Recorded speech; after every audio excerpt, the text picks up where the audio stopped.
हैं आप सब लोग? आशा करता हूँ आप सभी लोग बिल्कुल अच्छे होंगे। तो चलिए आज हम लोग आते हैं admission of a new partner के लेक्चर 2 में, और यहाँ पे हम लोग सीखेंगे valuation of goodwill.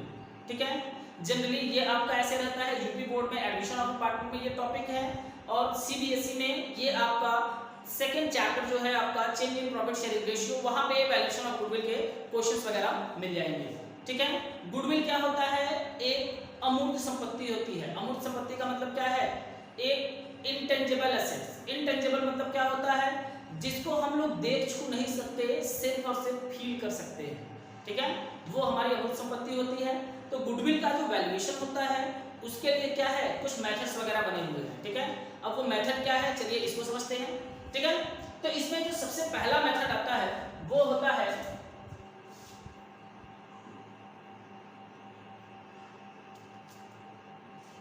Average profit method. ठीक है, जो पहला मेथड होता है वो क्या होता है? Average profit method. अब ध्यान दीजिए, एवरेज प्रॉफिट मेथड होता क्या है? ये भी आपका क्या होता है? दो टाइप का होता है। एवरेज प्रॉफिट मेथड क्या होता है? दो टाइप का। जो पहला होता है वो होता है सिंपल एवरेज। जो फर्स्ट रहेगा वो क्या रहेगा? Simple average profit method. ठीक है,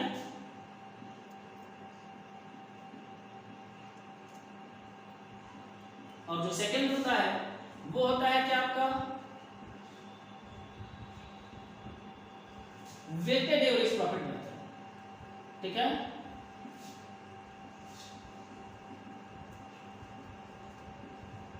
आइए समझते हैं।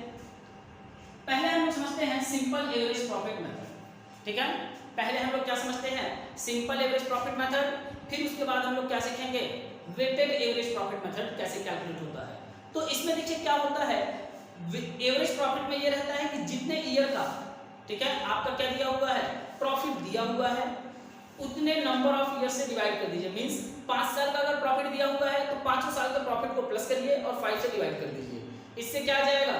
हमारा आ जाएगा क्या? Average profit. ठीक है, एवरेज प्रॉफिट जब आ जाएगा उसके बाद जितने वर्ष के क्रय के आधार पे, मींस जितने ईयर के परचेज बेसिस पे बोला होगा कि गुडविल को वैल्यूएट करना है, उतने ईयर से क्या कर देंगे हम लोग? मल्टीप्लाई कर देंगे। मींस 3 इयर्स परचेज बेसिस बोला है तो 3 ईयर से मल्टीप्लाई करेंगे।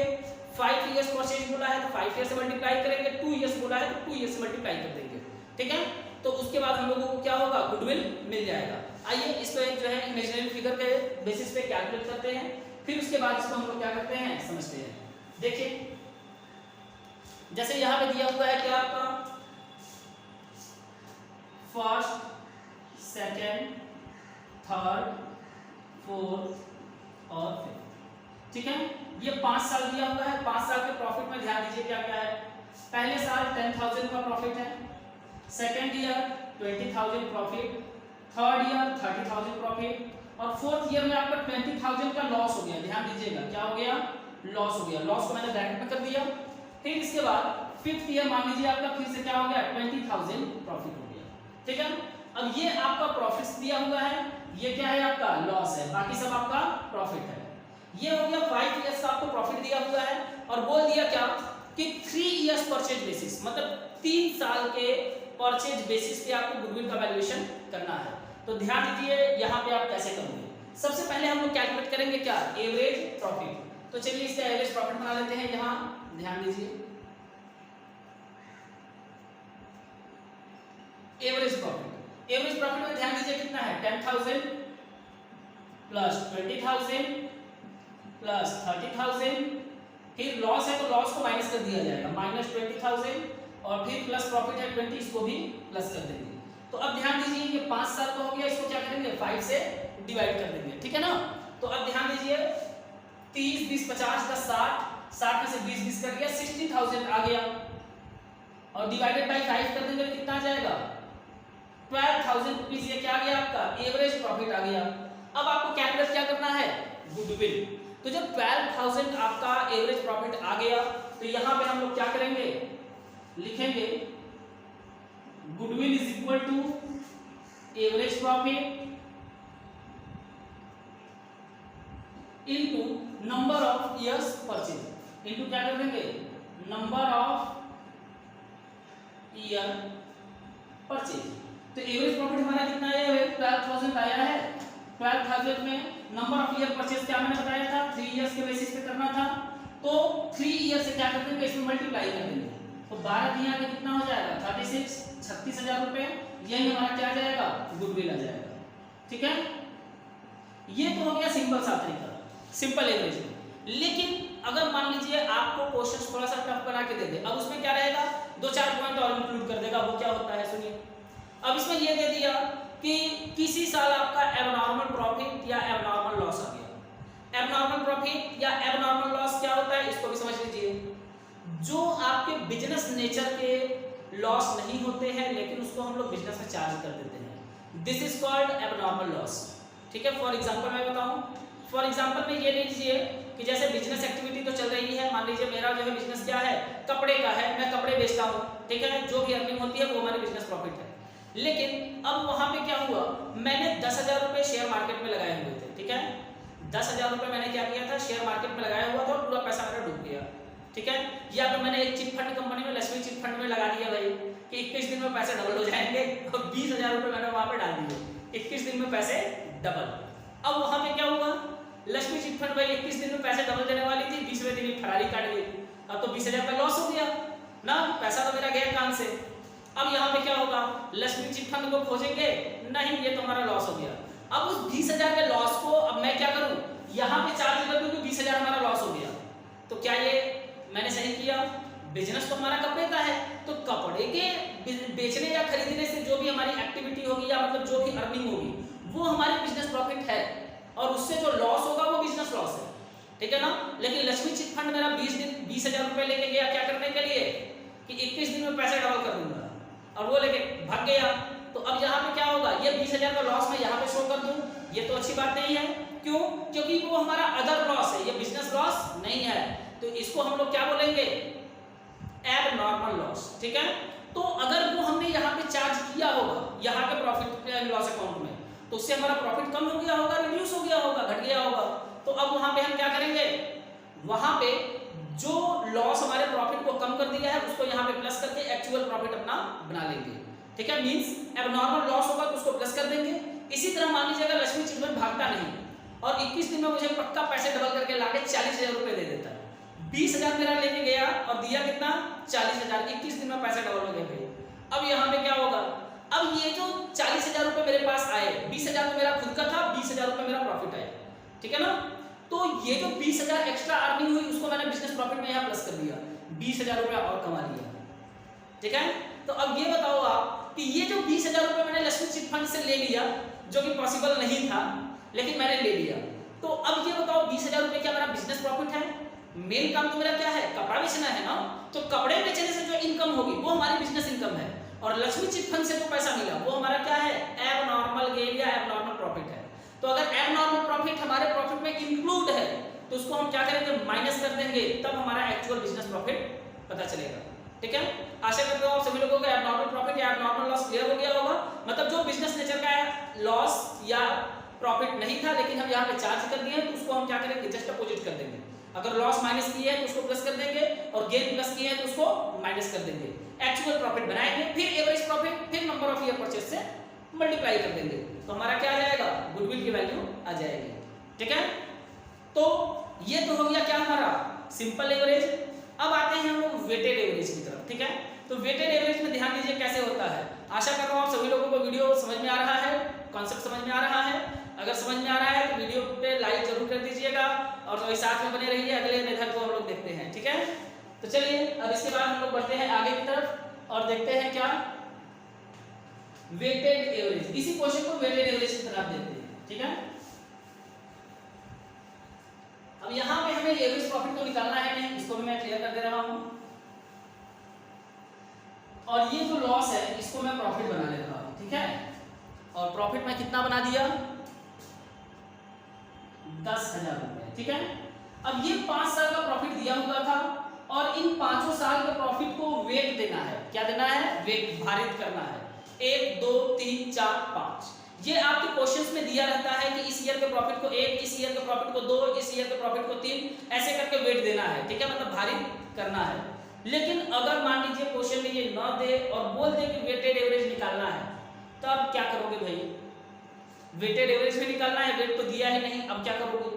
तो ध्यान से सुनना। मान लीजिए यहाँ पे तो मैंने इक्वल अमाउंट वगैरह ले लिया है, लेकिन अगर क्वेश्चन में आपका क्या है, इक्वल अमाउंट नहीं दिया हुआ है, तो वहां पे क्या करोगे आप? जो सबसे छोटा अमाउंट है, ठीक है, जो अमाउंट क्या है आपका सबसे छोटा है उसको 1 वेट देंगे, जो उससे बड़ा होगा उसको 2, फिर उससे जो बड़ा है उसको 3, और फिर उससे बड़ा जो है उसको 4, और फिर जो सबसे बड़ा है उसको 5, ऐसे करके वेट देंगे। लेकिन मैं ये एक्सपेक्ट कर रहा हूं कि यहाँ पे वेट आपका दिया हुआ है, ठीक है। तो अगर वेट दिया हुआ है तो ध्यान दो कैसे करेंगे। ये तो हो गया आपका क्या, आपका प्रॉफिट्स हो गया, और प्रॉफिट्स के बाद आ जाते हैं कहाँ, यहाँ सिंपल के बाद आ जाते हैं वेटेड एवरेज में। अब यहाँ पे हम लोग बना लेते हैं वेट। वेट इनको एक मिला, 2 3 4 5, ये मिल गया, ठीक है, ये क्या मिल गया इनको, वेट। तो अब यहाँ पे क्या किया जाएगा, हम लोग प्रॉफिट का वेट से जो है मल्टीप्लाई करेंगे, ठीक है। यहाँ पे प्रोडक्ट कर देते हैं, तो 10,000 इंटू वेट 1 है, मल्टीप्लाई करेंगे कितना हो जाएगा 10, 20 इंटू 2 करेंगे कितना हो जाएगा 40, 40, 30 इंटू 3 90, 90, 10 इंटू 4 40, और 20 इंटू 5 1 लाख। ये आ गया हमारा क्या, प्रोडक्ट आ गया। अब क्या करते हैं, इसका टोटल कर लेते हैं। तो देखो 1 1 2, ठीक है, 2,80,000, ठीक है ना, कितना आ गया 2,80,000 प्रोडक्ट का टोटल आ गया। अब इसके बाद जो वेट है, यहाँ पे देखिए सिंपल एवरेज में क्या किया जाता था, जितना ईयर दिया रहता था उसने हम उतने में हम क्या करते थे, डिवाइड कर देते थे। लेकिन वेट में क्या करना है, जितना वेट है इसका टोटल करके इससे जो है वेटेड एवरेज निकालेंगे, ठीक है।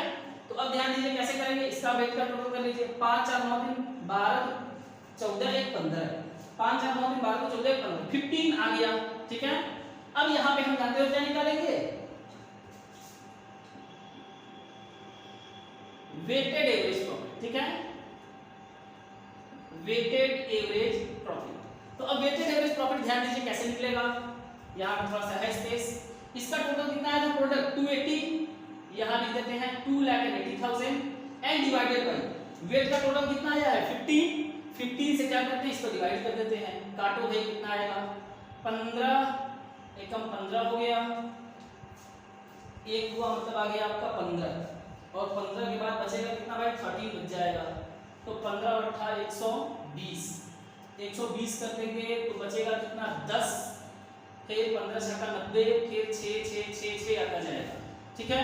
तो 6 6 6 6 आता जाएगा। तो जब भी पॉइंट के इधर 0.5 या 0.5 से ज्यादा रहता है तो उसको हम जब यहाँ खत्म करते हैं तो यहाँ एक बढ़ा देते हैं। अगर यही आपका 3 3 3 3 आता तो उसको गायब करते तो यहाँ बढ़ता नहीं। ये स्टैट्स में आप लोग पढ़े होंगे कि 0.5 मतलब 5 या 5 से ज्यादा है तो एक बढ़ा लेते हैं गायब करते समय, और अगर आपका 5 से कम है पॉइंट के इस साइड तो उसको जब हम लोग हटाते हैं तो यहाँ पे एक बढ़ाते नहीं है, ठीक है। तो अब देखिए आपका वेटेड एवरेज कितना आ गया 18,667, 18,667। अब यहाँ पे हम लोग क्या कर लेते हैं, गुडविल इक्वल टू निकाल लेते हैं। गुडविल इक्वल टू क्या हो जाएगा, weighted average profit into number of years purchase, ठीक है, नंबर्स ऑफ ईयर परचेज। तो ध्यान दीजिए मैंने बोला था 3 इयर्स बेसिस पे, तो 3 ईयर से क्या कर देते हैं इसमें मल्टीप्लाई। तो ये कितना आया था 18,667 इंटू 3 करिए, देखिए कितना आता है 3 7 21 1 3 6 18 2 20 की 0 3 6 18 2 20 की 0 2 फिर 3 8 24 2 26 की 6 लगा 2 फिर 3 1 3 2 5 56,001 रुपीस। तो इसको गायब करके टोटल 56 इसलिए बना देंगे क्योंकि हमने जो यहाँ पे राउंड ऑफ किया हुआ था तो उसमें 3 से 1 रुपए जो है एक्सेस हो जाएगा, 0.33 से 3 से मल्टीप्लाई करेंगे तो 1 रुपए एक्सेस हो गया था। तो उसको हम लोग यहाँ पे क्या कर देते हैं, खत्म कर देते हैं, और यहाँ पे आपकी गुडविल कितनी आ गई 56,000, ठीक है। तो इस तरीके से हमने एवरेज प्रॉफिट मेथड बेसिस पे किस तरीके से गुडविल का वैल्यूएशन किया जाता है इसको सीखा, ठीक है। अब इसके बाद हम लोग आते हैं सुपर प्रॉफिट मेथड, और इसको समझते हैं सुपर प्रॉफिट क्या होता है भाई। चलिए देखिए मैं इसको क्लियर कर दे रहा हूं यहां से।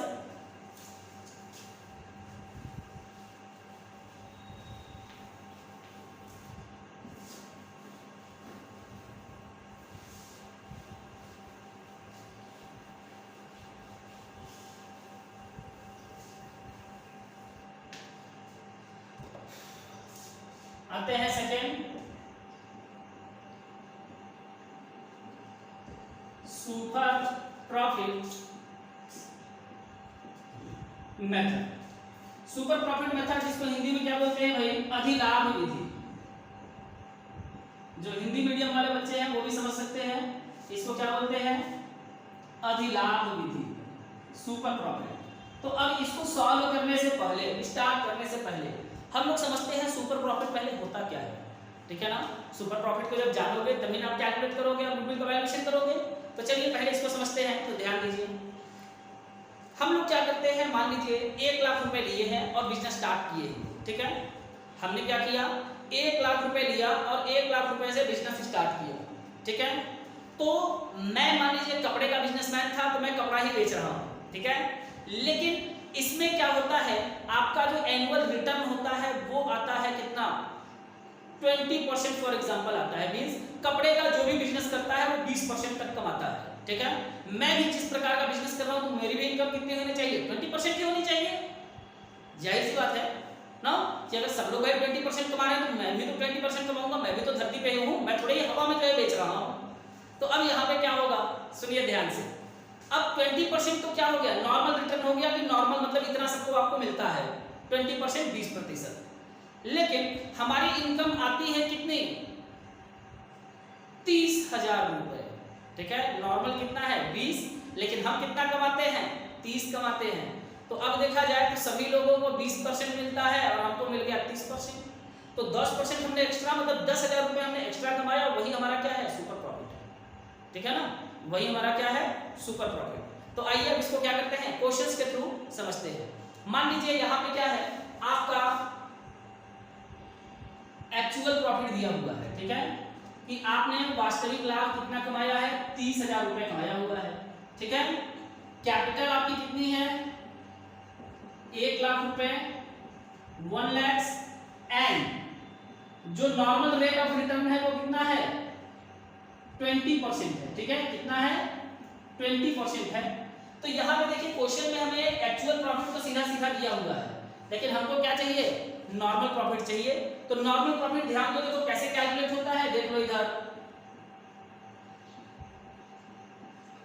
Normal profit is equal to होता है कैपिटल एम्प्लॉयड या invested capital into rate of return, ठीक है, या नॉर्मल रेट ऑफ रिटर्न भी इसको बोलते हैं, नॉर्मल रेट ऑफ रिटर्न। अब ये क्या होता है, इसको भी समझ लो भाई। देखो कैपिटल हमारा कितना था, 1 लाख रुपए था, 1 lakhs into rate of return 20% is equal to 20,000। 20,000 हमारा क्या गया, नॉर्मल प्रॉफिट आ गया। अब हम लोग क्या करेंगे, सुपर प्रॉफिट जो है कैलकुलेट कर सकते हैं। देखिए कैसे होगा सुपर प्रॉफिट। यहां पे लिखेंगे super profit is equal to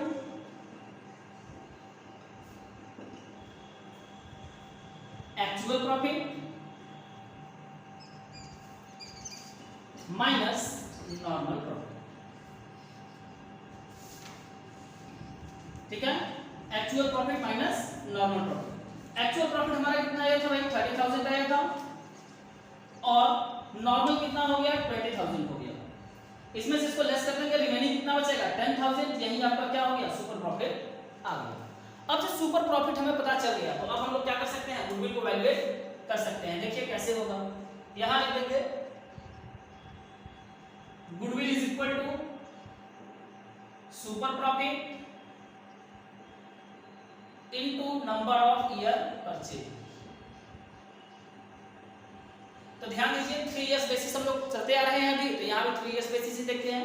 तो 3 इयर्स पे ध्यान दीजिए, सुपर प्रॉफिट हमारा कितना आया, 10,000 into number of year purchase कितना है भाई, 3 इयर्स है, मल्टीप्लाई कर देंगे 30,000। यही हमारा क्या आ जाएगा, गुडविल आ जाएगा, ठीक है।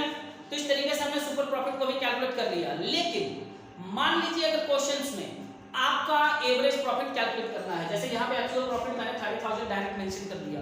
अगर आपको 5 साल का प्रॉफिट दिया हुआ है तो वहां पे आप क्या करोगे, पांचों को प्लस करके 5 से डिवाइड कर देंगे, तो हमारा एक्चुअल एवरेज प्रॉफिट पता चल जाएगा, ठीक है। तो उससे यहाँ फाइंड करेंगे, और नॉर्मल प्रॉफिट इक्वल टू क्या होगा, कैपिटल इन्वेस्टेड या capital employed into normal rate of return. जो भी 10%, 12%, 15%, 20% नॉर्मल रेट है उतने से मल्टीप्लाई कर देंगे, नॉर्मल प्रॉफिट आ जाएगा। फिर एक्चुअल में से नॉर्मल को माइनस कर देंगे, आ जाएगा हमारा सुपर प्रॉफिट। ठीक है, तो जब सुपर प्रॉफिट आ गया तो उसमें नंबर ऑफ ईयर परचेज से मल्टीप्लाई कर देंगे तो हमारा क्या आ जाएगा, गुडविल आ जाएगा।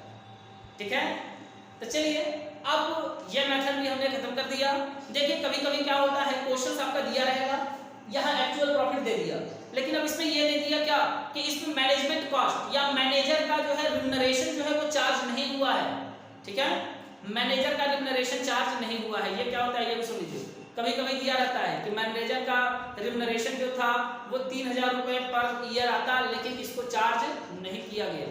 तो वहां पे आप क्या करोगे, एवरेज प्रॉफिट या एक्चुअल प्रॉफिट जो आएगा उसमें से मैनेजमेंट कॉस्ट को माइनस करेंगे, तब जो अमाउंट बचेगा वो आपका नेट अमाउंट माना जाएगा, मतलब नेट प्रॉफिट जो आपका एक्चुअल रहेगा। ठीक है, नॉर्मल प्रॉफिट सीधा सीधा निकल गया, एक्चुअल में से नॉर्मल को माइनस करेंगे तो सुपर प्रॉफिट आ जाएगा। ठीक है, अगर मान लीजिए किसी को किसी पॉइंट में या किसी क्वेश्चन में किसी भी प्रकार की समस्या आ रही है तो वो कमेंट सेक्शन में आके कमेंट करेगा, मैं आपको जरूर रिप्लाई करूंगा। ठीक है, मैं ये बार बार बोलता हूँ लेकिन कमेंट बहुत कम ही आते हैं। ठीक है, तो अगर आप मेरी वीडियो को देख रहे हो, अगर किसी प्रकार की कोई भी समस्या आती है आप एक बार कोशिश करो और थोड़ी सी अपनी उंगलियों को चलाओ।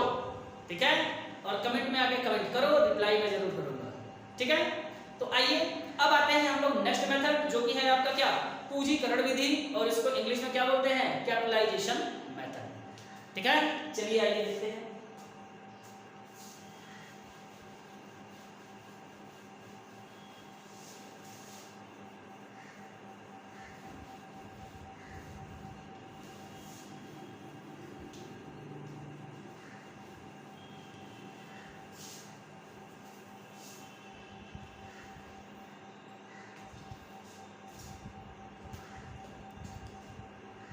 आते हैं कहां, कैपिटलाइजेशन में।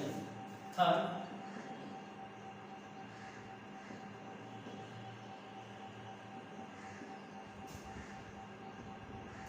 Capitalisation method.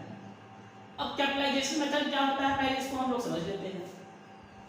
इसमें यह करना है कि आपका जितना भी नॉर्मल रेट ऑफ रिटर्न है, ठीक है, आपका एक्चुअल प्रॉफिट तो पता ही है, बिजनेस कर रहे हैं तो कितना कमा रहे हैं ये तो आप कैलकुलेट कर ही लोगे।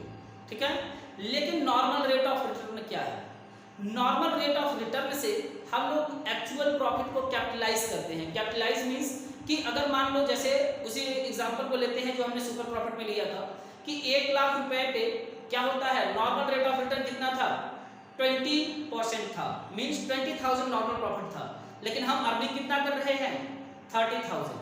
तो 30,000 अगर हम कमा रहे हैं और नॉर्मल रेट ऑफ रिटर्न कितना है, 20% है, तो उस बेसिस पे हमारी कैपिटल कितनी होनी चाहिए थी।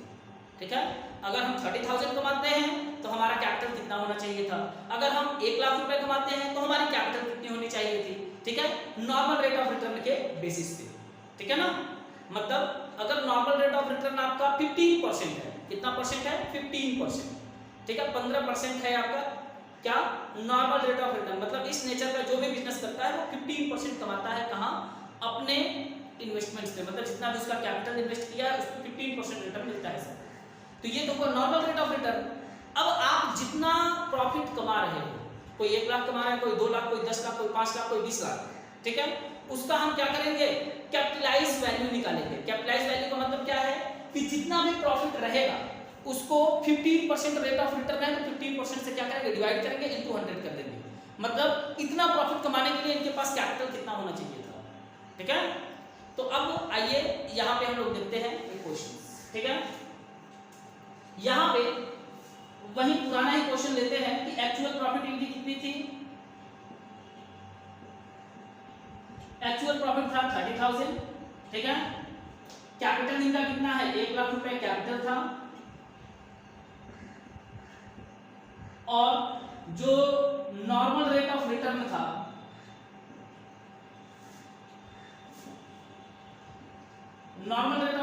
वो था कितना आपका, 20% था। ठीक है, तो अब आइए देखिए क्वेश्चन कैसे सॉल्व होगा। पहले हम लोग निकालेंगे क्या, कैपिटलाइज्ड वैल्यू